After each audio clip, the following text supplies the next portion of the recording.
Hello there, this is Mrs. Waymeyer. I'm going to be talking to you today about dividing with the powers of 10. So I made a previous video that talked about multiplying and dividing all in the same with powers of 10. This video is just going to focus in on dividing with the powers of 10 in case you need a little bit extra practice or just weren't quite ready to see those skills mashed up together. So today we're just going to be focusing on division. Whenever we're dividing whole numbers, our answer should be getting smaller. Also, we're going to be thinking about with whole numbers, we have an imaginary decimal at the back of those numbers that's going to come into play for some of our problems. So on number 1, you'll notice I wrote it with the regular whole number expanded out, and then I also wrote it with the exponent and the power of 10 here. Just so you could kind of see both of them and remember that 10 to the second power really is 100. So if I were to take 50 divided by 100, I could use long division to figure this out. However, using my mental multiplication facts, I know that 50 actually has a decimal here behind it.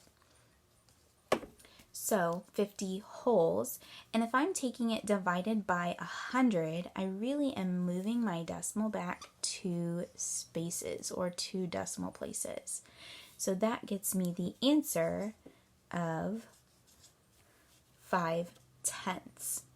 I could also add a 0 here, and that would help me see that that number was really 50, and that gets me 50 hundredths, which makes a little bit more sense with the problem that we're working with here.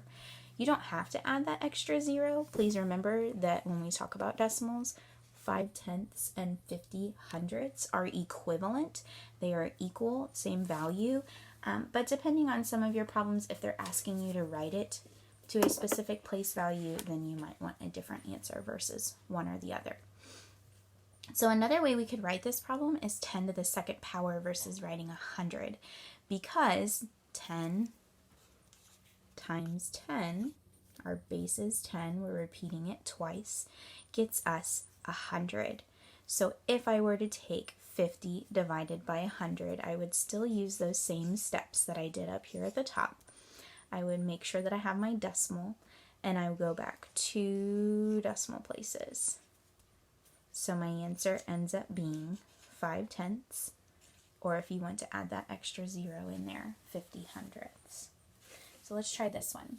On number 2, we have 456 divided by 10 to the second power. Please remember 10 to the second power is 100. Or you can simply think about we're taking it backwards 2 spaces. So here's my whole number. And remember my decimal is invisible back here.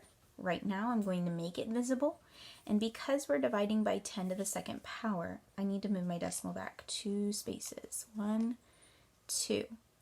My new answer ends up being 4 and 56 hundredths.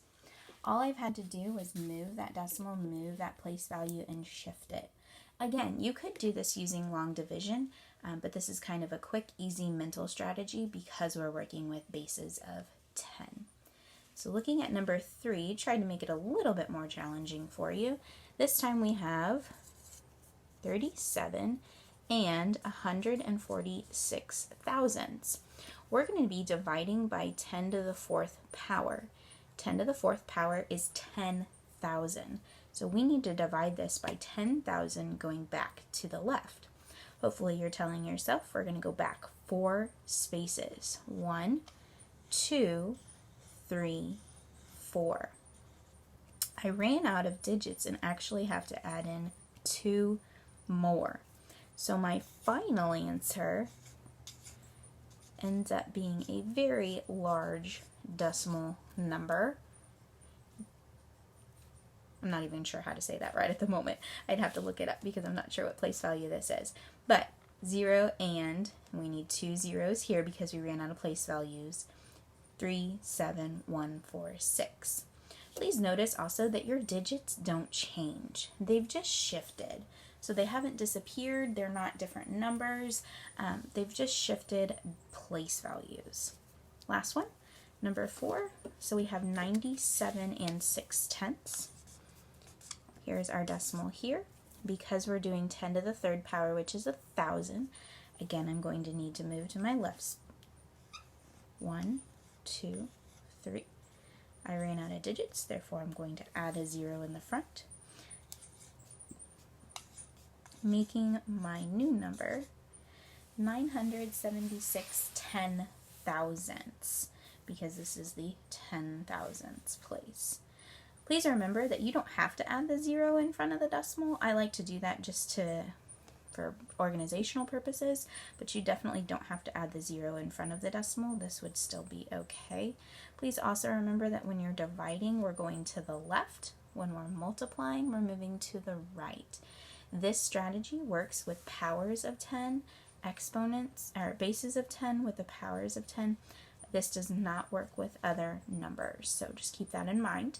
But a quick review of how to divide by powers of 10. Hopefully this helped.